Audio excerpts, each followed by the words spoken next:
اپنے آخری رسومات کے بعد زیر زمین چلا جاتا ہے یا آگ کے حوالے کر دیا جاتا ہے، یا جس طرح سے بھی ہے، انسان کا ایک خاتمہ ہے، اینڈنگ ہے. چاہے وہ کسی بھی روئے زمین پر جی رہا ہو، کوئی یہ دعویٰ نہیں کر سکے گا کہ میں ہمیشہ ہمیش کے لیے دنیا میں آیا ہوں، چاہے پوری دنیا کا سب سے بڑا مالدار ہی کیوں نہ ہو، سب سے زیادہ طاقت والا ہی کیوں نہ ہو. اس بارے میں سب کا اتفاق ہے کہ ہم جا رہے ہیں اور جانے والے ہیں. لیکن بات یہاں آ کر کے پھر رک جاتی ہے. مرنے تک کا سب کا اتفاق ہے، موت آئے گی سب کا اتفاق ہے، لیکن موت کے بعد کیا ہونا ہے اس میں پھر مذہب الگ ہو جاتے ہیں. اب یہ سمعیات سے ہے، یعنی موت کے بعد کیا ہوگا یہ وہی بتائیں گے جو غیب کی خبروں کا علم رکھتے ہوں. جیسے میرے آقا صلی اللہ تعالیٰ علیہ وسلم نے ہمیں پہلے ہی بتایا، جب وہ ماضی کی خبریں دے سکتے ہیں تو مستقبل کی خبریں بھی دے سکتے ہیں. تو مرنے کے بعد جو حالات ہونے والے ہیں، ہم ایک عالم برزخ میں جائیں گے.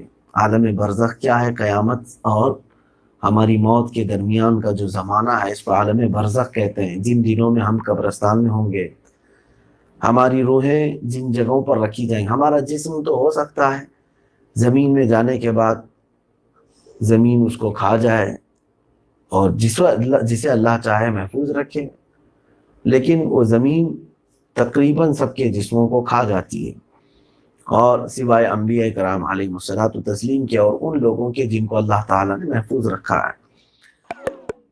یہ عالم برزخ کے بعد ایک دن آنے والا ہے جس کو ہم نے قیامت کا دن کہا. قرآن پاک اور احادیث کریمہ میں اس دن پر ایمان لانا ہمارے لیے بے حد ضروری ہے. وہ دن کیا ہے؟ وہ فیصلے کا دن ہے، وہ بدلے کا دن ہے، کہ جو کچھ بھی ہم نے دنیا میں کیا تھا اچھا یا برا، وہ سب چیزیں وہاں پر دکھائی جائیں گی. جو تم نے یہاں بیج بوئے وہ فصل کاٹنے کا دن ہے. اب ہر انسان کے ساتھ فیصلہ ہوگا، اسی لیے اللہ تعالیٰ نے فرمایا وہ ایک دن جو ہے 50,000 سال کے برابر کا ہوگا. جبکہ دنیا جب سے شروع ہوئی ہے آدم علیہ الصلوۃ والتسلیم سے لے کر اب تک، تو مفسرین نے جو دن کاؤنٹ کیے ہیں وہ 7,000 سال سے زیادہ نہیں ہیں. اب تک 7,000 سال سے زیادہ نہیں ہیں. صرف حضرت سیدنا ابراہیم علیہ السلام اور میرے آقا صلی اللہ علیہ وسلم کے درمیان 3,000 سال کا فاصلہ ہے، اور حضور اکرم صلی اللہ تعالیٰ علیہ وسلم سے لے کر اب تک 14 صدیاں ہو گئی ہیں، 1400 سال ہیں. تقریباً 4,500 سال یوں سمجھ لیں ابراہیم علیہ السلام سے لے کر ہم تک.